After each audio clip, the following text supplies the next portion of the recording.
Hello everyone, welcome to our new video. So എല്ലാവർക്കും നമ്മുടെ tradesman ഇലക്ട്രിക്കലിൻ്റെ കൺസെപ്റ്റ് ക്ലാസ്സസ് ത്രൂ PYQ എന്നുള്ള video സീരീസിൻ്റെ പാർട്ട് 40 വീഡിയോയിലേക്ക് സ്വാഗതം. സോ ഞാൻ ഇന്ന് വന്നിട്ടുള്ളത് 50/2022 എന്നുള്ള ഒരു electrician, Kerala state water transport കോർപ്പറേഷൻ്റെ ഒരു ഇലക്ട്രീഷ്യൻ പരീക്ഷയുടെ 15 ചോദ്യങ്ങളുമായിട്ടാണ്.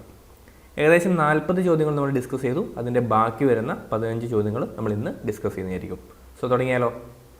സോ ആദ്യമായിട്ട് ചാനൽ കാണുന്ന ആൾക്കാരാണെങ്കിൽ ഒന്ന് സബ്സ്ക്രൈബ് ചെയ്യുക, വീഡിയോ ലൈക്ക് ചെയ്തുകൊണ്ട് സ്റ്റാർട്ട് ചെയ്യുക. നമ്മുടെ ഈ ഒരു ചാനലിൽ ട്രേഡ്സ്മാൻ ഇലക്ട്രിക്കലിൻ്റെ ഒരു വീഡിയോ സീരീസ്, ഒരു പ്ലേലിസ്റ്റായിട്ട് ഞാൻ ആഡ് ചെയ്തിട്ടുണ്ട്. നിലവിൽ ട്രേഡ്സ്മാൻ അല്ലെങ്കിൽ ഇലക്ട്രീഷ്യൻ, ഓവർസിയർ ഗ്രേഡ് 2 പോലെയുള്ള പരീക്ഷകൾക്ക് പ്രിപ്പയർ ചെയ്യുന്ന ആൾക്കാർക്ക് ഹെൽപ്ഫുൾ ആവുന്നൊരു വീഡിയോ സീരീസാണ്. താല്പര്യമുണ്ടെങ്കിൽ കണ്ടു നോക്കുക. ഞാൻ കുറേ പേര് കമൻറ്റ് ചെയ്തിട്ടുണ്ടായിരുന്നു, സാർ കുറച്ചുകൂടി ലെവൽ കൂടിയ ക്വസ്റ്റ്യൻസ് ഡിസ്കസ് ചെയ്യാമോ, അല്ലെങ്കിൽ കുറച്ചുകൂടി ചിന്തിപ്പിക്കുന്ന ക്വസ്റ്റ്യൻസൊക്കെ ഡിസ്കസ് ചെയ്യാമോ എന്ന് പറഞ്ഞിട്ട്. അപ്പം അതിൻ്റെ റീസൺ എന്താണെന്ന് വിചാരിച്ചാൽ, നിലവിൽ ഞാൻ എടുത്തിരിക്കുന്നത് ഏറ്റവും ലേറ്റസ്റ്റ് ആയിട്ട് നമ്മുടെ ഈ ഒരു സിലബസ് പ്രകാരമുള്ള ക്വസ്റ്റ്യൻ പേപ്പേഴ്സ് തന്നെയാണ്. PSC മുമ്പ് നടത്തിയിട്ടുള്ള ക്വസ്റ്റ്യൻ പേപ്പേഴ്സ് തന്നെയാണ്. അതിൻ്റെ ഗുണം എന്താണെന്ന് വെച്ചാൽ, ഒരുപാട് ആൾക്കാർക്ക് യൂസ്ഫുൾ ആവുന്ന രീതിയിലായിരിക്കും ആ ഒരു ക്വസ്റ്റ്യൻ പേപ്പർ ഉണ്ടാവുക. കാരണം അത് നിർബന്ധമായും നിങ്ങൾ അറിഞ്ഞിരിക്കേണ്ട കാര്യമാണ്. കാരണം ആ സിലബസാണ് നമുക്കിനി ചോദിക്കാൻ വേണ്ടി പോകുന്നത്, അല്ലേ? സോ അതുകൊണ്ടാണ് ഞാൻ ആ ക്വസ്റ്റ്യൻ പേപ്പേഴ്സ് അങ്ങനെ തന്നെ 1 മുതൽ 100 വരെയുള്ള ചോദ്യങ്ങൾ ഒരു ചോദ്യം പോലും വിടാതെ ഞാൻ ഡിലീറ്റ് ആയ ചോദ്യങ്ങൾ എന്തുകൊണ്ടത് ഡിലീറ്റ് ആയി എന്നടക്കം പറഞ്ഞുകൊണ്ട് എക്സ്പ്ലെയിൻ ചെയ്യുന്നത്. അപ്പോൾ എനിക്ക് കൂടുതൽ പണികൾ വേറെ ചെയ്യേണ്ടി വരില്ല. കാരണം ആ ക്വസ്റ്റ്യൻ പേപ്പറിലെ എല്ലാ ചോദ്യങ്ങളും എടുത്താൽ മതി. ദെൻ സപ്പോസ് നിങ്ങൾ പറയുന്ന പോലെ കുറച്ചുകൂടി ലെവൽ കൂടിയ ചോദ്യങ്ങൾ ഡിസ്കസ് ചെയ്യുന്ന സമയത്ത് ഞാൻ എന്ത് ചെയ്യണം? വേറെ ക്വസ്റ്റ്യൻ പേപ്പേഴ്സ് പോയിട്ട് റെഫർ ചെയ്ത്, എന്നിട്ട് അത് ഈ സിലബസ് പ്രകാരം ചോദിച്ചിട്ടുണ്ടോ എന്ന് ചെക്ക് ചെയ്ത്, ചില ക്വസ്റ്റ്യൻ പേപ്പേഴ്സിൽ ചോദ്യങ്ങൾ എടുക്കുന്ന സമയത്ത് ചിലപ്പോൾ നിങ്ങളുടെ സിലബസിൽ ഉണ്ടാവില്ല, അല്ലേ? ചിലപ്പോൾ നിങ്ങളുടെ സിലബസ് പ്രകാരം അത് ഡിസ്കസ് ചെയ്യേണ്ട ആവശ്യം ഉണ്ടാവില്ല. സോ എക്സ്ട്രാ വർക്കാണ്, കൂടുതൽ ജോലി ചെയ്യേണ്ടി വരും. സ്ലൈഡ് പ്രിപ്പറേഷൻ്റെ സമയത്ത് കൂടുതൽ നോട്ട്സ് പ്രിപ്പയർ ചെയ്യേണ്ടി വരും. സോ നിലവിലെ കണ്ടീഷനിൽ എനിക്ക് അത്രത്തോളം ടൈം സ്പെൻഡ് ചെയ്യാനില്ല കേട്ടോ. അതുകൊണ്ട് ക്ഷമിക്കുക. താല്പര്യമുള്ളവർ കണ്ടു നോക്കുക. ബാക്കിയുള്ള എഫേർട്ട് നിങ്ങൾ നിങ്ങളുടെ സൈഡിൽ നിന്ന് എടുക്കുക. അല്ലാതെ ഒരാൾ പറഞ്ഞു തന്നാൽ മാത്രമേ ഞാൻ പ്രിപ്പയർ ചെയ്യുകയുള്ളൂ എന്നുള്ളൊരു മെൻറ്റാലിറ്റി അതെന്തായാലും നിങ്ങൾക്ക് ഉണ്ടാവില്ല എന്നറിയാം. കാരണം നിങ്ങൾക്ക് വേണമെങ്കിൽ നിങ്ങൾ എന്തായാലും പഠിച്ചിരിക്കുമല്ലോ. സോ ബാക്കിയുള്ള എഫേർട്ട് നിങ്ങളുടെ ഭാഗത്തു നിന്ന് നിങ്ങൾ ഇടുക. എന്നാൽ ആവുന്ന രീതിയിൽ എന്ത് ചെയ്യാം, ഞാൻ കുറച്ച് കാര്യങ്ങൾ പറഞ്ഞു തരുന്നതായിരിക്കും. ഇതിന് നിങ്ങൾ ജസ്റ്റ് നിങ്ങൾ പഠിക്കുന്ന സമയത്ത് എക്സ്ട്രാ ടൈം കിട്ടുകയാണെങ്കിൽ നിങ്ങൾക്ക് കാണാൻ വേണ്ടിയിട്ടൊരു 1-2 വീഡിയോസ് ആ രീതിയിൽ മാത്രം ഇതിനെ കൺസിഡർ ചെയ്താൽ മതി. സോ സപ്പോസ് നിങ്ങളൊരു പാർട്ട്, ഒരു മെഷീൻസ് പഠിച്ചു കഴിഞ്ഞാൽ നിങ്ങൾക്ക് എന്ത് ചെയ്യാം? യെസ്, ഇതിലൊരു ട്രയൽ വീഡിയോ കണ്ടു നോക്കാം, അല്ലേ? മെഷീൻസിലെ ക്വസ്റ്റ്യൻസ് സാറ് ഡിസ്കസ് ചെയ്യുന്ന സമയത്ത് എനിക്കത് ചെയ്യാൻ വേണ്ടി പറ്റുന്നുണ്ടോ എന്ന് ചെക്ക് ചെയ്യാം. ഓക്കെ, ആ ഒരു രീതിയിൽ മാത്രമേ ഇതിനെ കാണേണ്ടതുള്ളൂ. അല്ലാതെ ഒരു കംപ്ലീറ്റ് പാക്കേജ് ആയിട്ട് ഇതിനെ കാണേണ്ടതില്ല. അപ്പോൾ എല്ലാ കാര്യങ്ങളും ഓക്കെ ആണല്ലോ. അതുകൊണ്ടാണ് ഞാൻ ഡിസ്കസ് ചെയ്യാത്തത്, അല്ലാതെ എനിക്ക് വേറെ ബുദ്ധിമുട്ടുണ്ടായിട്ടൊന്നുമല്ല എന്ന് മനസ്സിലാക്കുക. So first question, in a DC machine mechanical losses are primarily function of. ഇത് കുറേ പ്രാവശ്യം ചോദിച്ചിട്ടുള്ള റിപ്പീറ്റ് ആയിട്ട് ചോദിച്ചുകൊണ്ടിരിക്കുന്ന ഒരു ക്വസ്റ്റ്യൻ ആണ്. എന്താണ് മെക്കാനിക്കൽ ലോസസ് എന്ന് പറയുന്നത്? ഫ്രിക്ഷൻ ആൻഡ് വിൻറ്റേജ് ലോസസ് ആണല്ലേ, നമുക്ക് എല്ലാവർക്കും അറിയുന്ന കാര്യം തന്നെയാണ്. സോ മെക്കാനിക്കൽ ലോസ് എന്ന് പറയുമ്പോൾ ഒരു മെഷീൻ റൊട്ടേറ്റ് ചെയ്യുന്ന സമയത്ത് ഉണ്ടാകുന്ന എയർ വെന്റിലേഷൻ കാരണമൊക്കെ ഉണ്ടാകുന്ന ലോസാണ് വിൻറ്റേജ് ലോസ്. സോ അതെപ്പോഴും നമ്മുടെ സ്പീഡിനെ ഡിപ്പെൻഡ് ചെയ്യും, നിങ്ങൾക്കറിയാം. ദെൻ ഫ്രിക്ഷൻ ലോസ്, റൊട്ടേഷൻ കാരണം മാത്രം ഉണ്ടാകുന്ന ലോസാണ് ഫ്രിക്ഷൻ ലോസ്. ഒരു ട്രാൻസ്ഫോമറിൽ ഫ്രിക്ഷൻ ആൻഡ് വിൻറ്റേജ് ലോസ് ഉണ്ടോ? ഇല്ല, ബിക്കോസ് ട്രാൻസ്ഫോമർ സ്റ്റാറ്റിക് ഡിവൈസ് ആണ്, അല്ലേ? സോ സ്പീഡ് ആണ് നമ്മുടെ ആൻസർ എന്ന് മനസ്സിലാക്കുക. സാധാരണയായിട്ട് പ്രീവിയസ് ഇയർ ക്വസ്റ്റ്യൻ പേപ്പറും അതേപോലെ കൂടുതലായിട്ട് നോക്കുന്നവർക്കൊക്കെ, കൂടുതൽ പരീക്ഷയായിട്ട് എഴുതുന്നവർക്കൊക്കെ ഇത് മനസ്സിലായിട്ടുണ്ടാവും. ആൻസർ മെക്കാനിക്കൽ ലോസ് എന്ന് കണ്ടോ അത് സ്പീഡാണെന്ന് മനസ്സിലാക്കുക കേട്ടോ. ഓപ്ഷൻ A ആണ് correct answer. Next, armature of A DC machine is made of. വളരെ എളുപ്പമാണ്. നമ്മൾ സാധാരണ സിലിക്കൺ സ്റ്റീൽ ലാമിനേഷൻസ് എന്നാണ് പറയുക, അല്ലേ? യെസ്. സോ വളരെ എളുപ്പത്തിൽ നിങ്ങൾക്ക് ആൻസർ പിക്ക് ചെയ്യാൻ വേണ്ടി പറ്റും. ഓപ്ഷൻ D സിലിക്കൺ സ്റ്റീലാണ് ഇതിൻ്റെ കറക്റ്റ് ആയിട്ടുള്ള ആൻസർ. സിലിക്കൺ സ്റ്റീൽ ലാമിനേഷൻ അല്ലെങ്കിൽ ഷീറ്റ് സ്റ്റീൽ ഡിസ്ക് എന്നൊക്കെ പറഞ്ഞിട്ട് നിങ്ങളുടെ ടെക്സ്റ്റ് ബുക്കിൽ അത് പ്രതിപാദിച്ചിട്ടുണ്ട്. പക്ഷേ ഈ ഒരു ക്വസ്റ്റ്യൻ ഡിലീറ്റ് ചെയ്യപ്പെടുകയാണ് ചെയ്തത് കേട്ടോ. ഈ ഒരു ക്വസ്റ്റ്യൻ ഡിലീറ്റ് ചെയ്യപ്പെട്ടു. എന്തുകൊണ്ടായിരിക്കും ഡിലീറ്റ് ചെയ്യപ്പെട്ടുണ്ടാവുക? ഇവിടെ ഒരു കണ്ടക്റ്റിംഗ് മെറ്റീരിയൽ എന്നുകൂടി കൊടുത്തിട്ടുണ്ട്. സോ കണ്ടക്റ്റിംഗ് മെറ്റീരിയലും എന്താണ്? കറക്റ്റ് അല്ലേ? സിലിക്കൺ സ്റ്റീൽ എന്ന് പറയുമ്പോൾ ഒരു കണ്ടക്റ്റിംഗ് മെറ്റീരിയൽ തന്നെയായിരിക്കണം.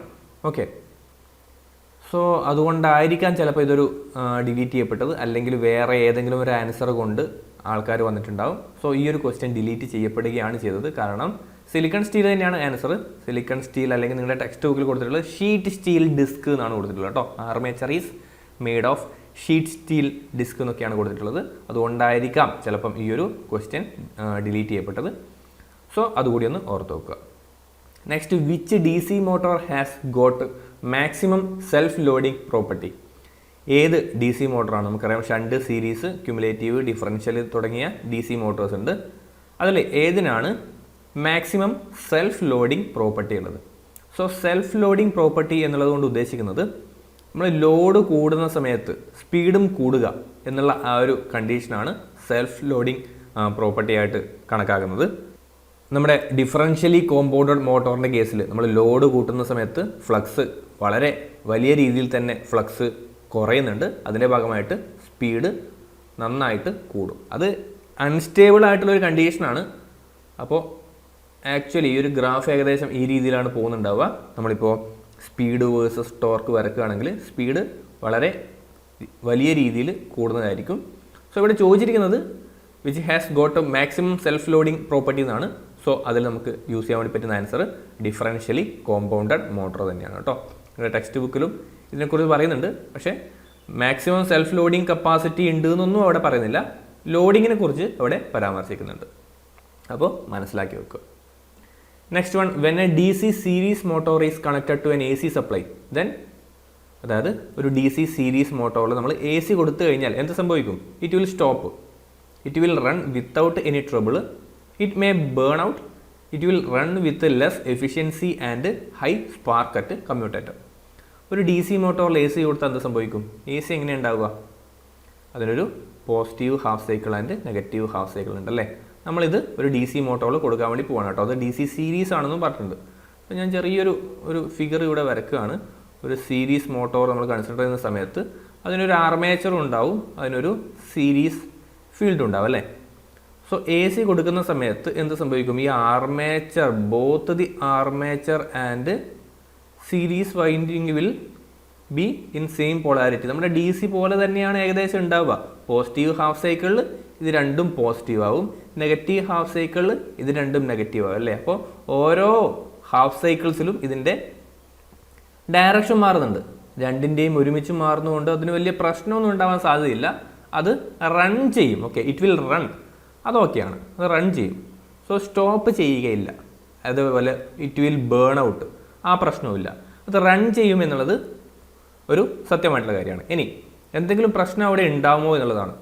യെസ്, അവിടെ ഇഷ്യൂസ് ഉണ്ടാവും. അവിടെ അധികം സ്പാർക്കിംഗ് ഇഷ്യൂ ഉണ്ടാവും, എഫിഷ്യൻസി ഇഷ്യൂസും ഉണ്ടാകാനുള്ള സാധ്യതയുണ്ട്. അതാണ് ഇനി പറയാൻ വേണ്ടി പോകുന്നത്. യെസ്, ഇതൊരു ആൾട്ടർനേറ്റിംഗ് കറണ്ട് ആയതുകൊണ്ട് തന്നെ എന്ത് സംഭവിക്കും? യെസ്, എഡ്ഡി കറണ്ട് ഇൻഡ്യൂസ് ചെയ്യപ്പെടും. നമ്മുടെ യോക്കിലും അതേപോലെ ഫീൽഡ് കോറിലും ഒക്കെ എഡ്ഡി കറണ്ട് ഇൻഡ്യൂസ് ചെയ്യപ്പെടും. അത് എക്സസീവ് ഹീറ്റിങ്ങിന് കാരണമാകുന്നു. സോ നമ്മുടെ യോക്കും അതേപോലെ ഫീൽഡ് കോറും ഒക്കെ വളരെ കൂടിയ അളവിൽ ഹീറ്റ് ചെയ്യപ്പെടും. അപ്പോൾ ഹീറ്റിംഗ് എന്ന് പറയുമ്പോൾ എന്താ? അത് ലോസ് തന്നെയാണ് അല്ലേ. സോ എഫിഷ്യൻസി കുറയും. ദെൻ അതാണ് ഫസ്റ്റ് പോയിന്റ് ആയിട്ട് കൊടുത്തിട്ടുള്ളത്. It will run with less efficiency. Then high spark at commutators, സ്പാർക്കിങ്ങും ഉണ്ടാവും. അതായത് ഈ എ സി കറണ്ടിൻ്റെ കാരണത്താൽ ഹൈ ഇൻഡക്റ്റീവ് എഫക്റ്റ് ഉണ്ടാവുന്നു. കൂടുതലായിട്ടുള്ള ഈ ലോസസ് കാരണം പവർ ഫാക്ടർ റെഡ്യൂസ് ചെയ്യും. ദെൻ സ്പാർക്കിംഗ് അറ്റ് ദി ബ്രഷസും ഉണ്ടാവും അല്ലേ. ഈ ഡി സി സീരീസ് മോട്ടോറിൽ സ്പാർക്കിങ്ങും കൂടി ഉണ്ടാവും. ദെൻ ഇതേ കാര്യം തന്നെയല്ലേ നമ്മുടെ യൂണിവേഴ്സൽ മോട്ടോർ നടക്കുന്നത്. യൂണിവേഴ്സൽ മോട്ടോറിൽ നമുക്ക് എ സിയിലും ഡി സിയിലും ഓപ്പറേറ്റ് ചെയ്യാമെന്ന് പറഞ്ഞു അല്ലേ. Universal motor construction wise it is similar to that of an D C series motor തന്നെയാണ്.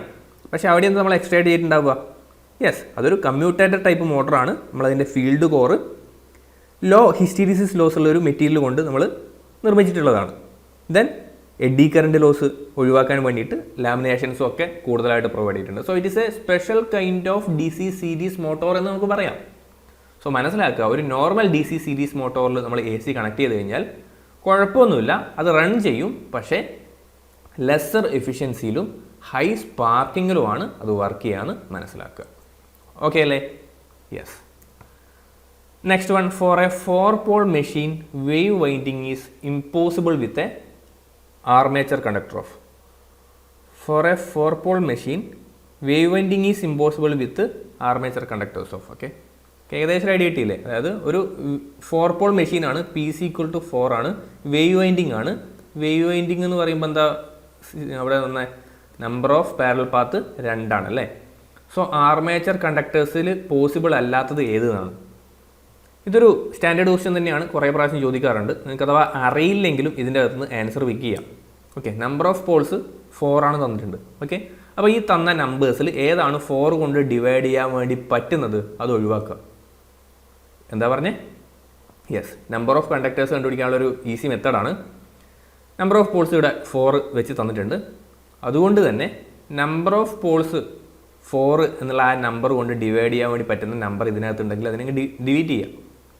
സോ ഇത് മാത്രമായിരിക്കും ഇമ്പോസിബിൾ ആയിട്ടുള്ളത്, ബാക്കിയെല്ലാം പോസിബിളാണ്. Okay, yes. അപ്പോൾ അതിൻ്റെ തിയറി പറയുകയാണെങ്കിൽ നിങ്ങൾക്ക് നിങ്ങളുടെ ടെക്സ്റ്റ് ബുക്കിൽ സിംപ്ലക്സിൻ്റെ വേവ് വൈൻഡിങ് ആൻഡ് ലാപ്പ് വൈൻഡിങ്ങിൻ്റെ ഒരു വലിയൊരു സെക്ഷൻ തന്നെ അവിടെ പറയുന്നുണ്ട്.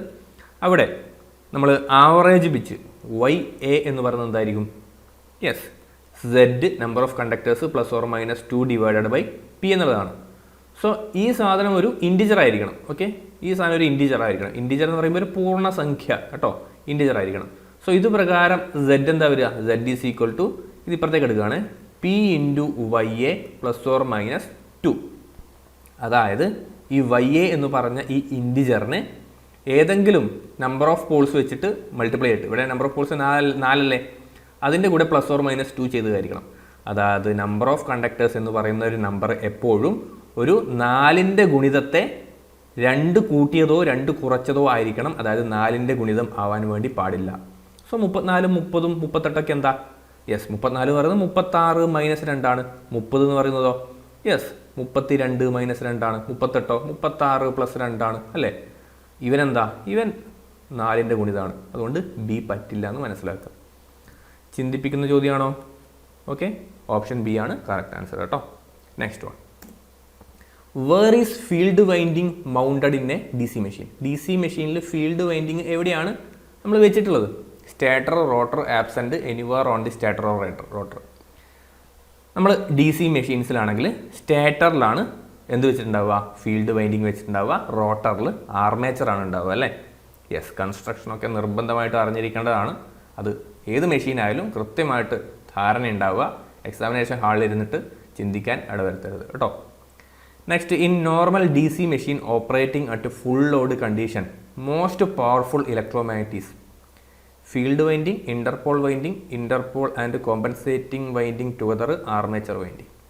നിങ്ങൾക്കറിയാം ഫീൽഡ് വൈൻഡിങ് തന്നെയാണ് മെയിൻ വൈൻഡിങ് അല്ലേ.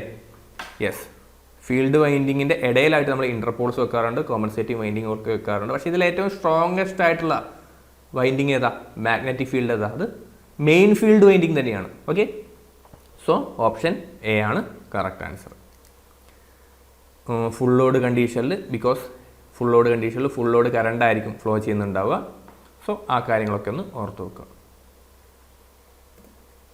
When A electric train is moving down A hill the DC motor will operate as. Concept എന്താ? നമ്മൾ ഇലക്ട്രിക് ട്രെയിനിൽ നമ്മൾ യൂസ് ചെയ്യുന്നത് DC സീരീസ് മോട്ടോറാണ് അല്ലേ. DC series മോട്ടോറാണ്. സോ അത് കൊണ്ടുപോയിട്ട് കറപ്പിക്കരുത്, തെറ്റാണ് അല്ലേ. മൂവിങ് ഡൗൺ എ ഹിൽ, അതായത് ട്രെയിന് ഒരു ഹില്ലിൽ നിന്നും താഴോട്ട് പോകുന്നു അല്ലേ. Moving down A hill means അവിടെ ചെയ്യുന്നത് എന്തായിരിക്കും? അവിടെ ചെയ്യുന്നത് റീജനറേറ്റീവ് ബ്രേക്കിംഗ് ആണ്. ഓക്കെ, റീജനറേറ്റീവ് ബ്രേക്കിംഗ് ആണ്. നമ്മൾ ഇലക്ട്രിക് വെഹിക്കിൾസ് ഒക്കെ ഇല്ലേ, ഇലക്ട്രിക് വെഹിക്കിൾസിലൊക്കെ ബ്രേക്ക് ചെയ്യുന്ന സമയത്ത് അല്ലെങ്കിൽ നമ്മൾ ആക്സലറേഷൻ കൊടുക്കാതെ പോകുന്ന സമയത്ത് എന്താണ് അവിടെ ചാർജ് ചെയ്യപ്പെടും അല്ലേ. അവിടെ റീജനറേറ്റീവ് മോഡിലാണ് വർക്ക് ചെയ്യുക. സോ നമ്മുടെ മോട്ടോർ അവിടെ ജനറേറ്റർ ആയിട്ട് ആക്ട് ചെയ്യുകയാണെന്ന് ഓർത്ത് വെക്കുക. അതാണ് അവിടുത്തെ കൺസെപ്റ്റ്. സോ ഒരു DC സീരീസ് മോട്ടോർ എന്ത് ചെയ്യും? നമുക്കതിനെ DC സീരീസ് മോട്ടോർ എന്ന് വിളിക്കണ്ട, DC സീരീസ് മെഷീൻ എന്ന് വിളിച്ചാൽ മതി കേട്ടോ. കാരണം it can act both as well as motor and generator. അപ്പോൾ DC ഇലക്ട്രിക് ട്രെയിനാണ്, അപ്പം DC സീരീസ് മെഷീനാണ്. ഡൗൺ ഹിൽ ആയതുകൊണ്ട് തന്നെ അത് ജനറേറ്ററായിട്ട് ആക്ട് ചെയ്യും. DC സീരീസ് ജനറേറ്റർ എന്നുള്ളതാണ് അതിൻ്റെ കറക്റ്റ് ആൻസർ. ഓക്കെ അല്ലേ? നെക്സ്റ്റ് വൺ, അപ്പോൾ ഇതിൻ്റെ ആൻസർ ബി ആണ്. Option B, DC series generator. Which of the following is not the function of pole shoe in a DC machine? Okay, D C motor. നമുക്കറിയാം D C motor എടുത്തു കഴിഞ്ഞാൽ poles ഉണ്ടാവും അല്ലേ? Yes, poles ഉണ്ടാകുമ്പം pole ഷൂസും ഉണ്ടാവും. Okay, Paul ഷൂസും ഉണ്ടാവും. പോൾ കോറും പോൾ ഷൂസും ഒക്കെ നിങ്ങൾ കേട്ടിട്ടുണ്ടല്ലോ. അപ്പോൾ അതിൻ്റെ ഏകദേശം കൺസെപ്റ്റ് എങ്ങനെയാണ്, അതിൻ്റെ കൺസ്ട്രക്ഷൻ ഒക്കെ എങ്ങനെയാണ്? അപ്പോൾ ഇങ്ങനെ ഞാൻ ഒരു ജസ്റ്റ് ഒരു ഫിഗർ വരയ്ക്കുകയാണേ. അപ്പോൾ ഈ രീതിയിലായിരിക്കും അത് ഉണ്ടാവുക കേട്ടോ. ഇങ്ങനെ ഒരു ഷേപ്പ്, ഇങ്ങനൊരു വരയ്ക്കാൻ എത്ര എളുപ്പമല്ല, അതുകൊണ്ടാണ്. അപ്പം നമ്മൾ ഈ പോൾ കോർസ് നമ്മളിങ്ങനെ ഉണ്ടാവും. ഇതിങ്ങനെ ലാമിനേറ്റഡ് ആയിരിക്കും അല്ലേ? ഇതിങ്ങനെ ലാമിനേറ്റഡ് ആയിരിക്കും. ലാമിനേറ്റഡ് പോൾ കോർ എന്നാണ് നമ്മൾ പറയുക. ഇങ്ങനെ കുറേ അടുക്കി വെച്ച സ്റ്റാക്ക് ആയിട്ടുള്ള ഇങ്ങനെ ചെറിയ തിക്നെസ് ഉള്ള പ്ലേറ്റുകൾ വെച്ചിട്ടായിരിക്കും നമ്മൾ പോൾ കോർസ് വെച്ചിട്ടുണ്ടാവുക. ഇനി ഈ ഭാഗത്തിന് നമ്മൾ പറയുന്ന പേരാണ് പോൾ ഷൂ. പോൾ ഷൂ ഈ ഒരു ഷേപ്പിലായിരിക്കും ഉണ്ടാവുക അല്ലേ? ഈ ഒരു ഷേപ്പിലായിരിക്കും പോൾ ഷൂസ് ഉണ്ടാവുക. ഈ പോൾ ഷൂസിൻ്റെ പ്രത്യേകത എന്താ? അത് ലാമിനേറ്റഡ് ആണ്. ദെൻ അതിൻ്റെ ഫങ്ഷനാണ് ചോദിച്ചിട്ടുള്ളത്. പോൾ ഷൂസിന് നമ്മൾ സാധാരണയായിട്ട് 3 ഫങ്ഷൻസ് ആണ് പറയുന്നുണ്ടാവുക. എന്താണത്? Which of the following is not the function of pole shoe in a D C motor? ഒരു യൂണിഫോം ഫ്ലക്സ് നമ്മുടെ എയർ ഗ്യാപ്പിൽ ഡിസ്ട്രിബ്യൂട്ട് ചെയ്യുക എന്നുള്ളത് നമ്മുടെ പോൾ ഷൂവിൻ്റെ ഫങ്ഷനാണ്. Okay, to spread out flux uniformly, അത് നമ്മുടെ പോൾ ഷൂവിൻ്റെ ഒരു ഫങ്ഷനാണ് കേട്ടോ. Yes, to spread out the flux in the air gap uniformly എന്നുള്ളതാണ് first function. Then cross section area, നമ്മൾ ലാർജ് ക്രോസ് സെക്ഷൻ ഏരിയ നമ്മൾ മെയിൻറ്റെയിൻ ചെയ്യും. എന്തിനായിരിക്കും? യെസ്, മാഗ്നറ്റിക് പാത്തിൻ്റെ റിലക്റ്റൻസ് മിനിമൈസ് ചെയ്യാൻ വേണ്ടിയിട്ട്. So to reduce the reluctance of the magnetic path. ഇനി next ഈ പറയുന്ന പോൾ ഷൂവിലാണ് നമ്മൾ ഫീൽഡ് കോയിൽസ് സപ്പോർട്ട് ചെയ്യാൻ വേണ്ടിയിട്ട്. Okay, field coils to support the field coil എന്നുള്ളതാണ് അടുത്ത ഒരു point. Also support the field coil കേട്ടോ. സോ ഈ മൂന്ന് ഫങ്ഷൻസ് ആണ് നമ്മൾ സാധാരണയായിട്ട് ഒരു പോൾ ഷൂവിൻ്റെ കേസിൽ പറയുക. എഡ്ഡി കറണ്ട് ലോസ് റെഡ്യൂസ് ചെയ്യുന്ന പരിപാടിയൊന്നും പോൾ ഷൂവിൻ്റെ അല്ല. നമ്മൾ പറയില്ലേ, ലാമിനേഷൻസ് പ്രൊവൈഡ് ചെയ്യുന്നതുകൊണ്ടാണ് എഡ്ഡി കറണ്ട് ലോസ് കുറയുന്നത്, അല്ലാതെ പോൾ ഷൂവിൻ്റെ ഫങ്ഷൻ ഒന്നുമല്ല അത് കേട്ടോ. നമ്മൾ സിലിക്കൺ ലാമിനേഷൻസ് നമ്മൾ യൂസ് ചെയ്യും, അതിൻ്റെ ഭാഗമായിട്ടാണ് എഡ്ഡി കറണ്ട് ലോസ് കുറയുന്നത്, അല്ലാതെ പോൾ ഷൂവിൻ്റെ ഫങ്ഷനായിട്ടൊന്നും നമ്മൾ ലാമിനേഷൻ അല്ലെങ്കിൽ എഡ്ഡി കറണ്ട് ലോസ് എന്ന് പറയില്ല കേട്ടോ. അപ്പോൾ അത്തരം കാര്യങ്ങൾ ഓർത്ത് വെക്കുക. ഓക്കെ ആണെന്ന് വിചാരിക്കുന്നു. നെക്സ്റ്റ് പോവാം. In D C generator the brushes on commutator remain in contact with conductors which lie under south pole, lie under north pole, lie under interpolar region, are farthest from the poles. So നമുക്കറിയാം D C ജനറേറ്ററിൽ brushes on the commutator remain in contact with conductors which, നമുക്ക് magnetic neutral ആക്സിസും ഉണ്ട്, geometrical neutral ആക്സിസും ഉണ്ട് അല്ലേ? സാധാരണയായിട്ട് നമ്മൾ യൂസ് ചെയ്യുന്നത് എന്താ? അത് ജോമെട്രിക്കൽ ന്യൂട്രൽ ആക്സിസിൽ വെക്കുകയാണ് ചെയ്യുക. അതാണ് നോർമലായിട്ട് നമ്മൾ ചെയ്യുന്ന പരിപാടി. എന്നാൽ സാധാരണ വർക്കിംഗ് ആയിരിക്കില്ല, നമ്മളൊരു തിയററ്റിക്കൽ വർക്കിംഗ് അല്ല പ്രാക്ടിക്കലായിട്ട് ഉണ്ടാവുക അല്ലേ? ഈ ആർമേച്ചർ റിയാക്ഷൻ കാരണമൊക്കെ ഈ ജോമെട്രിക്കൽ ന്യൂട്രൽ ആക്സിസ് ചെറിയ രീതിയിലൊന്ന് ഷിഫ്റ്റ് ചെയ്യും. സോ നമ്മൾ എന്ത് ചെയ്യണം? നമ്മൾ പ്രാക്ടിക്കലി ചെയ്യേണ്ട സമയത്ത് ഈ ജോമെട്രിക്കൽ ന്യൂട്രൽ ആക്സിസിൽ നിന്നും മാഗ്നറ്റിക് ന്യൂട്രൽ ആക്സിസിലേക്ക് ഇതിൻ്റെ ബ്രഷ് പൊസിഷൻ മാറ്റണം. സോ എന്തായാലും GNAയിലല്ല വെക്കുന്നത് നമുക്കറിയാം, അതിന് ചെറിയൊരു ഷിഫ്റ്റ് ഉണ്ട്. സോ ഈ ആർമേച്ചർ റിയാക്ഷൻ ഇല്ലാതാക്കാൻ വേണ്ടിയിട്ട്, കുറയ്ക്കാൻ വേണ്ടിയിട്ട് നമ്മൾ യൂസ് ചെയ്യുന്ന ഒരു പരിപാടിയാണ് ഇന്റർപോൾസ് നമ്മൾ എന്ത് ചെയ്യും? യെസ്, ഈ പറയുന്ന പോളുകൾക്കിടയിൽ നമ്മൾ പ്ലേസ് ചെയ്യും. അത് എക്സ്ട്രാ ഒരു ഫീൽഡ് ക്രിയേറ്റ് ചെയ്യപ്പെടും. ആർമേച്ചർ റിയാക്ഷൻ കുറയ്ക്കാൻ വേണ്ടിയിട്ട് അത് സഹായിക്കും. ഓക്കെ, ഇന്റർപോളാർ റീജിയൻ, ഇന്റർപോൾസ് നമ്മൾ വെക്കുന്നത് എന്തിനാ? കമ്മ്യൂട്ടേഷൻ ഇംപ്രൂവ് ചെയ്യാൻ വേണ്ടിയിട്ട് നമ്മൾ പഠിക്കുന്നുണ്ട് അല്ലേ? PSCൻ്റെ ഒരു മെയിൻ ക്വസ്റ്റൻ ആണ്. അതിൽ ആർമേച്ചർ റിയാക്ഷൻ കുറക്കാമെന്നുള്ളൊരു ആൻസർ ഉണ്ടെങ്കിൽ കൂടി ദി ബെറ്റർ ആൻസർ PSC എപ്പം കൊടുക്കുന്നത് എന്താ? ഇന്റർപോൾസ് വെക്കുന്നത് കമ്മ്യൂട്ടേഷൻ ഇംപ്രൂവ് ചെയ്യാൻ വേണ്ടിയിട്ട് കേട്ടോ. ടു ഇംപ്രൂവ് കമ്മ്യൂട്ടേഷൻ എന്നുള്ളതാണ് അതിൻ്റെ പ്രോപ്പർ ആയിട്ടുള്ള ആൻസർ.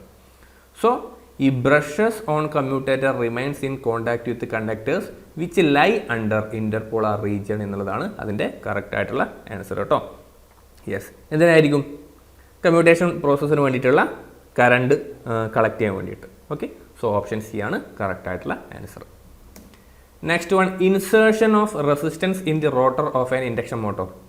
നമുക്കറിയാം സ്ലിപ്പ് റിംഗ് മോട്ടറുണ്ട്, സ്ക്വിറൽ കേജ് ഇൻഡക്ഷൻ മോട്ടറും ഉണ്ട് അല്ലേ, സ്ലിപ്പ് റിങ്ങും ഉണ്ട്, സ്ക്വിറൽ കേജും ഉണ്ട് അല്ലേ, സ്ക്വിറൽ കേജ് ഇൻഡക്ഷൻ മോട്ടറും ഉണ്ട്. ഇതിൻ്റെ കേസിൽ നമുക്ക് റോട്ടർ റെസിസ്റ്റൻസ് നമുക്ക് ഇൻക്രീസ് ചെയ്യാൻ വേണ്ടി പറ്റില്ല. കാരണം അവിടെ പ്രൊവിഷൻ ഇല്ല അല്ലേ, എക്സ്റ്റേണൽ റെസിസ്റ്റൻസ് കണക്ട് ചെയ്യാൻ വേണ്ടിയിട്ടുള്ള ഒരു പ്രൊവിഷൻ ഇല്ല. എന്നാൽ സ്ലിപ്പ് റിങ്ങിൻ്റെ കേസിൽ അത് കൂടുതലായിട്ട് യൂസ് ചെയ്യാനുള്ള ഒരു കാരണം റോട്ടർ റെസിസ്റ്റൻസ് കൺട്രോൾ നമുക്ക് ചെയ്യാൻ വേണ്ടി പറ്റും. എക്സ്റ്റേണൽ റെസിസ്റ്റൻസ് നമുക്ക് ആഡ് ചെയ്യാം. സാധാരണയായിട്ട് ടോർക്ക് ഇംപ്രൂവ് ചെയ്യാൻ വേണ്ടിയിട്ട് നമ്മൾ സ്ലിപ്പ് റിങ് ഇൻഡക്ഷൻ മോട്ടോറിൽ എക്സ്റ്റേണൽ റെസിസ്റ്റൻസ് ആഡ് ചെയ്യാറുണ്ട്. സോ ടോർക്ക് കൂടും എന്നുള്ള കാര്യം നമുക്കറിയാം അല്ലേ, സ്റ്റാർട്ടിങ് ടോർക്ക് കൂടും എന്നൊക്കെ നമ്മൾ കുറേ പ്രാവശ്യം പഠിച്ചിട്ടുണ്ട്, കുറേ പരീക്ഷകളും ചോദിച്ചിട്ടുണ്ട്. പക്ഷേ ഇത് ക്വസ്റ്റ്യൻ കുറച്ചൊരു വ്യത്യാസമുണ്ട്. നമ്മൾ insertion of resistance in rotor of an induction motor എന്ത് ചെയ്യും?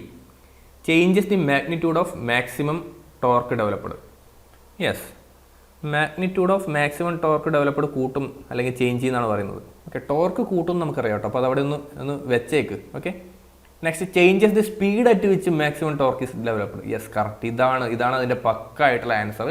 ഇത് പല ഡിപ്ലോമ ഡിഗ്രി ലെവൽ ചോദ്യങ്ങളായിട്ടും മുമ്പ് ചോദിച്ചിട്ടുള്ളത് തന്നെയാണ് കേട്ടോ. അപ്പോൾ concept correct തലയിലുണ്ടാവണം.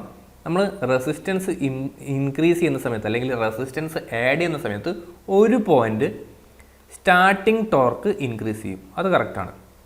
Next torque improve ചെയ്യുന്നുണ്ട് കേട്ടോ, ടോർക്ക് ഇംപ്രൂവ് ചെയ്യുന്നുണ്ട്. അതിൻ്റെ പ്രോപ്പറായിട്ടുള്ള explanation torque maximum torque attains at A lower speed, അതാണ് ഏറ്റവും best answer. Okay, maximum torque attains at A smaller speed. Okay, lower speed. Torque improve ചെയ്യപ്പെടുന്നു എന്നായിരിക്കും നിങ്ങൾ പലപ്പോഴും പഠിച്ചിട്ടുണ്ടാവുക. പക്ഷേ ആ ടോർക്ക് ഇംപ്രൂവ് ചെയ്യപ്പെടുന്നു എന്നുള്ളതിൻ്റെ കറക്റ്റ് കൺസെപ്റ്റ് എന്താ? ഈ മെഷീൻ ഒരു മാക്സിമം ടോർക്ക് ഉണ്ടാവുമല്ലോ, ആ ടോർക്ക് നമുക്ക് ചെറിയ സ്പീഡിൽ തന്നെ അറ്റൈൻ ചെയ്യാൻ വേണ്ടി പറ്റും. അതിൻ്റെ ഗ്രാഫ് ഞാൻ കാണിച്ചു തരാം, അപ്പോൾ നിങ്ങൾക്ക് കുറച്ചുകൂടി മനസ്സിലാവും. സോ ഇതാണ് അതിൻ്റെ ആൻസർ ആയിട്ട് വരിക കേട്ടോ. Next changes both magnitude of maximum torque developed and speed at which occurs. അത് തെറ്റാണ്. മാക്സിമം ടോർക്ക് എപ്പോഴും കോൺസ്റ്റൻറ്റ് തന്നെയാണ്. അത് നിങ്ങൾ റെസിസ്റ്റൻസ് എന്താ പറയുക അതിലേക്ക് ഇൻക്രീസ് ചെയ്തു അല്ലെങ്കിൽ റെസിസ്റ്റൻസ് ഇൻക്ലൂഡ് ചെയ്തു എന്ന് വിചാരിച്ചിട്ട് മാക്സിമം ടോർക്ക് കൂടുന്നൊന്നുമില്ല, ഇത് തെറ്റാണ്. Next nothing as above happens, അതുമല്ല. So best answer you can select is changes the speed at which maximum torque is developed. അതിൻ്റെ ഫിഗർ കാണിച്ചു തരാം. ഇത് കണ്ടോ, ഇതാണ് നമ്മുടെ സ്പീഡ് ടോർക്ക് ക്യാര of an induction motor with varying resistance. ഇത് കണ്ടോ, R1, R2, R3, R4, R5. R5 ആണ് ഹയസ്റ്റ് കേട്ടോ, R1 ലോവസ്റ്റ്. നിങ്ങൾ ശ്രദ്ധിച്ചോ, R1 ഉള്ള സമയത്തുള്ള ഗ്രാഫ് ഈ രീതിയിലാണ്. ഞാൻ R2 റെസിസ്റ്റൻസ് ഒന്ന് പതുക്കെ ഒന്ന് കൂട്ടുകയാണെ, റെസിസ്റ്റൻസ് ഞാൻ പതുക്കെ ഒന്ന് കൂട്ടിയപ്പോൾ ഒന്ന് സംഭവിച്ചു, മാക്സിമം ടോർക്ക് കൂടിയോ? ഇല്ല, മാക്സിമം ടോർക്ക് സെയിം തന്നെയാണ് കേട്ടോ, ഏകദേശം സെയിം തന്നെയാണ്. ഇതെല്ലാം സെയിം ആണ് കേട്ടോ, ഇതെല്ലാം സെയിം ആണ്. പക്ഷേ എന്ത് സംഭവിച്ചു? സ്റ്റാർട്ടിങ് ടോർക്ക് കൂടിയല്ലേ? യെസ്, ടി സ്റ്റാർട്ടിങ് കൂടിയിട്ടുണ്ട്. അത് നമ്മൾ ഈ ക്വസ്റ്റ്യനിൽ പറഞ്ഞിട്ടില്ല കേട്ടോ, ഈ ക്വസ്റ്റ്യനിൽ നമ്മളത് പറഞ്ഞില്ല, ഞാൻ പറഞ്ഞ കാര്യമാണ്, അത് നോട്ട് ചെയ്ത് വെക്കുക. സ്റ്റാർട്ടിങ് ടോർക്ക് കൂടി എപ്പോൾ? റെസിസ്റ്റൻസ് ഇൻക്രീസ് ചെയ്തപ്പോൾ അല്ലെങ്കിൽ റെസിസ്റ്റൻസ് ഇൻക്ലൂഡ് ചെയ്തപ്പോൾ. ഇനി വേറെ എന്താ പ്രത്യേകത? ഈ maximum torque attains at A lower speed. നേരത്തെ എനിക്ക് മാക്സിമം ടോർക്ക് കിട്ടിയത് 1500 എന്നുള്ള സ്പീഡിലായിരുന്നുവെങ്കിൽ എനിക്കിപ്പോൾ കിട്ടിയ മാക്സിമം ടോർക്ക് എത്ര സ്പീഡിലാണ്? 1250 കേട്ടോ. സോ റെസിസ്റ്റൻസ് ഇൻക്ലൂഡ് ചെയ്തപ്പോൾ torque attains at A lower speed, maximum torque attains at A lower speed എന്ന് മനസ്സിലാക്കുക. നല്ല ചോദ്യമല്ലേ? യെസ്, നിങ്ങൾക്ക് മനസ്സിലായെന്ന് വിചാരിക്കുന്നു. ഇതുവരെ അറിയാത്തവരാണെങ്കിൽ പുതിയൊരു കൺസെപ്റ്റായിട്ട് എഴുതി വെക്കുക, ചിലപ്പോൾ ചോദിച്ചേക്കാം. പല എക്സാമിനും ഇത് തന്നെ ചോദിക്കാറുണ്ട്, റിപ്പീറ്റ് ചെയ്ത് ചോദിക്കാറുണ്ട് കേട്ടോ, അതുകൊണ്ട് ഓർത്ത് വെക്കുക. Next, torque developed by a single phase induction motor at starting is. എന്താണ്? Uniform, pulsating, none of the two, nil. Yes, single phase induction മോട്ടറാണ് പറഞ്ഞിട്ടുണ്ട്. സിംഗിൾ ഫേസ് ഇൻഡക്ഷൻ മോട്ടോറിൻ്റെ കേസിൽ അവിടെ ഇൻഡ്യൂസ് ചെയ്യപ്പെടുന്ന ഫീൽഡ് ഈസ് പൾസേറ്റിംഗ് അല്ലേ? സിംഗിൾ ഫേസ് ഇൻഡക്ഷൻ മോട്ടോറിൽ നമ്മൾ AC ആണ് കൊടുക്കുന്നതെങ്കിൽ അല്ലേ, positive half cycle, negative half cycle ഉണ്ട്. സോ അതിൻ്റെ ഇൻഡ്യൂസ് ചെയ്യപ്പെടുന്ന ഫീൽഡ് എന്താണ്? It is a pulsating field. നമുക്കറിയാം, ഒരു പൾസേറ്റിംഗ് ഫീൽഡാണ് അവിടെ ഇൻഡ്യൂസ് ചെയ്യപ്പെടുന്നത്. എന്നാൽ അവിടെ ഉണ്ടാകുന്ന ടോർക്കോ? യെസ്, ടോർക്ക് എന്ന് പറയുന്നത് ഫസ്റ്റ് ഹാഫ് സൈക്കിൾ അത് പോസിറ്റീവായിട്ട് വന്നു. നിങ്ങളതിൻ്റെ ഒരു ഗ്രാഫ് തന്നെ നിങ്ങളുടെ ടെക്സ്റ്റ് ബുക്കിൽ വളരെ ഡീറ്റെയിൽ ആയിട്ട് പറയുന്നുണ്ട് കേട്ടോ. കണ്ടോ, പോസിറ്റീവ് ഹാഫ് സൈക്കിളിൽ ഇങ്ങനൊരു വേവ് ഫോം, നെഗറ്റീവ് ഹാഫ് സൈക്കിളിൽ ഇങ്ങനൊരു wave form. So total torque എന്താ വന്നത്? ടോട്ടൽ ടോർക്ക് എന്ന് പറയുന്നത് 0 ആണ് അല്ലേ? നെറ്റ് ടോർക്ക് എന്ന് പറയുന്നത് 0 ആണ്. അതുകൊണ്ട് തന്നെ torque developed by a single phase induction motor, single phase motor at starting എന്ന് പറയുന്നത് എന്താ? അത് 0 ആണ് കേട്ടോ. അത് 0 ആണ്. പൾസേറ്റിംഗ് എന്ന് പറയുമ്പോൾ പൾസേറ്റിംഗ് ഫീൽഡ് ആണെന്നുള്ള കാര്യം ഒന്ന് ഓർത്ത് വെക്കുക കേട്ടോ. യെസ്. സോ ആ കാര്യം കൂടി വെച്ച് കഴിഞ്ഞാൽ എന്ത് ചെയ്യാം? നിൽ എന്നുള്ളതാണ് ഇതിൻ്റെ ആൻസറായിട്ട് കൊടുത്തിട്ടുള്ളത്. ഓക്കെ ആണല്ലോ? ഇതൊക്കെ നിങ്ങളുടെ ടെക്സ്റ്റ് ബുക്കിൽ ഉള്ളത് തന്നെയാണ്. അറിയില്ലെങ്കിൽ പോയിട്ട് എഴുതിയെടുക്കുക. Next one, an induction motor is identical to DC compound, series motor, synchronous, asynchronous. Yes, എന്തായാലും DC മോട്ടോഴ്സുമായിട്ട് നമുക്ക് ഐഡൻറ്റിക്കൽ എന്ന് പറയാൻ വേണ്ടി പറ്റില്ല. തന്നെ അത് സിങ്ക്രണസ് മോട്ടോറും അല്ല. എന്തുകൊണ്ടാണ്? It will always run at A speed less than synchronous speed അല്ലേ? സോ അസിങ്ക്രണസ് സ്പീഡ് എന്നുള്ള ആൻസർ മാത്രമേ ഇവിടെ പിക്ക് ചെയ്യാൻ വേണ്ടി പറ്റൂ. ഇതൊരു നല്ല ചോദ്യമായിട്ടൊന്നും ഞാൻ പറയുന്നില്ല. അങ്ങനെ കൺസ്ട്രക്ഷൻ വൈസ് നമ്മൾ പറയില്ല, ഇപ്പോൾ ഇൻഡക്ഷൻ മോട്ടോർ റൺ ചെയ്യുന്ന ഒരു ട്രാൻസ്ഫോമർ ആണെന്നൊക്കെ നമ്മൾ പറയും അല്ലേ? റൊട്ടേറ്റിംഗ് ട്രാൻസ്ഫോമർ ആണെന്നൊക്കെ പറയും. അതൊക്കെ അങ്ങനെയൊക്കെ കൊടുത്തിട്ടുണ്ടെങ്കിൽ നമുക്ക് എന്ത് ചെയ്യാം? പിക്ക് ചെയ്യായിരുന്നു. പക്ഷേ ഇതിൽ നമുക്ക് പിക്ക് ചെയ്യാൻ വേണ്ടി പറ്റുന്ന ഏക ആൻസർ എന്താ? Asynchronous motor. അതായത് സിങ്ക്രണസ് സ്പീഡിൽ റൊട്ടേറ്റ് ചെയ്യാൻ പറ്റാത്ത ഒരു മോട്ടോർ, ഒരു AC motor. Yes, option D ആണ് correct answer. Next, the efficiency of an induction motor can be expected to be nearly. Next one, the efficiency of an induction motor can be expected to be nearly. ഒരു induction മോട്ടോറിൻ്റെ efficiency എത്രയാണ് നമുക്ക് എത്ര expect ചെയ്യാം എന്നുള്ളതാണ് പല പരീക്ഷകൾക്കും വന്നിട്ടുള്ള answer എന്ന് പറയുന്നത് 80 to 90% എന്ന് തന്നെയാണ്. അറൗണ്ട് ഒരു 10 to 20% ലോസ് എന്നുള്ളൊരു ഫാക്ടറാണ് നമ്മളിവിടെ യൂസ് ചെയ്യുന്നത്. സോ 80 to 90% ആണ് the best answer you can select. ഇത്രയൊന്നും എഫിഷ്യൻസി ഇല്ല കേട്ടോ. കാരണം എന്താ? ട്രാൻസ്ഫോമറിനാണെങ്കിൽ നമ്മൾ എന്ത് ചെയ്യും? ഒരു 96 എബോവ് ഉള്ള വാല്യൂസ് ഒക്കെ നമ്മൾ എടുക്കില്ല. 96, 97, 95 എബോവ് ഒക്കെ എടുക്കും. പക്ഷേ ഇൻഡക്ഷൻ മോട്ടോർ അത് ഒരു സ്റ്റാറ്റിക് ഡിവൈസ് അല്ല. അതുകൊണ്ട് തന്നെ ഇത്ര എഫിഷ്യൻസി ഇല്ല. തന്നെ 60 to 90 അത്രത്തോളം ലോവർ ആയിട്ട് നമ്മൾ പറയാറില്ല. അതുകൊണ്ട് തന്നെ 80 to 90% ആണ് നിങ്ങൾക്ക് സെലക്ട് ചെയ്യാൻ വേണ്ടി പറ്റുന്ന ഏറ്റവും best answer. Next one, the cause of crawling in the induction motor is cogging. Okay, crawling അതൊക്കെ ഇമ്പോർട്ടൻ്റ് ആണ്. ക്രോളിംഗ് എന്ന് പറയുന്നത് എന്താ? ക്രോളിംഗ് നമ്മൾ പറയില്ലേ, ഇപ്പം ചില വാഹനങ്ങളൊക്കെ എന്തെങ്കിലും ഇഷ്യൂ വന്നു കഴിഞ്ഞാൽ, എന്തെങ്കിലും ഒരു സർവീസ് ഇഷ്യൂ ഒക്കെ വന്നു കഴിഞ്ഞാൽ പതുക്കെ പോലെ ചെറിയ സ്പീഡിൽ, ലോവർ സ്പീഡിൽ മാത്രമേ ചിലപ്പം ഓടിക്കാൻ വേണ്ടി പറ്റുകയുള്ളൂ. അത് നമ്മൾ പറയുക ക്രോളിംഗ് മോഡിലേക്ക് പോയി എന്നാണ് പറയുക. ഈ ക്രോളിംഗ് അങ്ങനെ തന്നെയാണ് നമ്മളെ സാധാരണ സിങ്ക്രണസ് സ്പീഡിൻ്റെ 1/7 ഓക്കെ ns/7 സ്പീഡിൽ ഒക്കെ റൊട്ടേറ്റ് ചെയ്യുന്ന ആ ഒരു ഫിനോമിനൻ എന്ന് പറയുന്നവരാണ് ക്രോളിങ്. അത് എന്ത് കാരണമാണ്? ഹാർമോണിക്സ് കാരണമാണ് കേട്ടോ. 7th ഹാർമോണിക്സ് കാരണമാണ് നമ്മൾ മെയിനായിട്ട് പറയുക. 7th ഹാർമോണിക്സ് അല്ലെങ്കിൽ അതിൻ്റെ ഹയർ ആയിട്ടുള്ള ഹാർമോണിക്സ് കാരണം speed of the induction motor എന്ത് ചെയ്യും? ഒന്നുകിൽ ഈ ns/7 ആ രീതിയിൽ അല്ലെങ്കിൽ അതിൻ്റെ ഹയർ ആയിട്ടുള്ള ഹാർമോണിക്സിൻ്റെ സ്പീഡിൽ റൊട്ടേറ്റ് ചെയ്യുന്നുണ്ടെങ്കിൽ അതിന് പറയുന്നവരാണ് ക്രോളിംഗ്. ഓക്കെ ആണല്ലോ? So harmonics developed in the motor എന്നുള്ളതാണ് അതിൻ്റെ കറക്റ്റ് ആയിട്ടുള്ള ആൻസർ. സോ അറിയാത്തവർ നോട്ട് ചെയ്ത് വെക്കുക. Harmonics developed in the motor ആണ് കറക്റ്റ് ആൻസർ. ഓക്കെ അല്ലേ? യെസ്. സോ അതോടുകൂടി നമ്മൾ 15 ചോദ്യങ്ങൾ ഡിസ്കസ് ചെയ്തിട്ടുണ്ട്. മെഷീൻസിലെ ചോദ്യങ്ങൾ കുറച്ച് ഒരു ലെവൽ കൂടിയതാണോ? ഡയറക്റ്റായിട്ട് ചിന്തിച്ചാൽ കിട്ടാത്ത അല്ലെങ്കിൽ കുറച്ചൊന്ന് ചിന്തിക്കേണ്ടി വരുന്ന ടൈപ്പ് ഓഫ് ക്വസ്റ്റ്യൻസ് ആണെന്ന് വിശ്വസിക്കുന്നു. നിങ്ങൾ നിങ്ങളുടെ അഭിപ്രായങ്ങൾ രേഖപ്പെടുത്തുക. നിങ്ങൾക്ക് എളുപ്പമാണോ, നിങ്ങൾക്ക് ടഫാണോ, നിങ്ങൾക്ക് മോഡറേറ്റ് ആയിട്ടുള്ള ആൻസേഴ്സ് ആണോ എന്ന് നിങ്ങളൊന്ന് രേഖപ്പെടുത്തുക. ഇനിയും നമ്മൾ എന്ത് ചെയ്യുന്നതായിരിക്കും? ഇതിൻ്റെ ബാക്കിയുള്ള ചോദ്യങ്ങൾ കൊണ്ടുവരുന്നതായിരിക്കും. വേറെ എക്സ്ട്രാ ക്വസ്റ്റ്യൻസ് ഒന്നും ഉണ്ടാവില്ല. ഇലക്ട്രീഷ്യൻ സിലബസിലെ ചോദ്യങ്ങൾ മാത്രമേ കൊണ്ടുവരാൻ വേണ്ടി ഉദ്ദേശിക്കുന്നുള്ളൂ കേട്ടോ. നിങ്ങൾക്ക് കൂടിയ ലെവൽ ടൈപ്പ് ഓഫ് ക്വസ്റ്റ്യൻസ് വേണമെങ്കിൽ നിങ്ങൾക്ക് തന്നെ റെഫർ ചെയ്യാം. അതിന് പ്രീവിയസ് ഇയർ ക്വസ്റ്റ്യൻസ് ഒക്കെ നിങ്ങൾക്ക് തന്നെ ഡൗൺലോഡ് ചെയ്ത് കണ്ടുപിടിക്കാം. അതൊക്കെ അവൈലബിൾ ആണ്, ഇൻ്റർനെറ്റിൽ അവൈലബിൾ ആണ്, PSCയുടെ വെബ്സൈറ്റിൽ അവൈലബിൾ ആണ്. നിങ്ങൾ എന്ത് ചെയ്യുക? സ്വന്തമായിട്ട് ചെയ്ത് കണ്ടുപിടിച്ച് നല്ല മാർക്ക് വാങ്ങി പരീക്ഷയിൽ പാസ്സാവുക. സോ നമുക്ക് ഇന്നത്തെ വീഡിയോ ഇവിടെ വൈൻഡപ്പ് ചെയ്യാം. നമുക്കിനി മറ്റൊരു വീഡിയോയിൽ കാണാം. Thank you.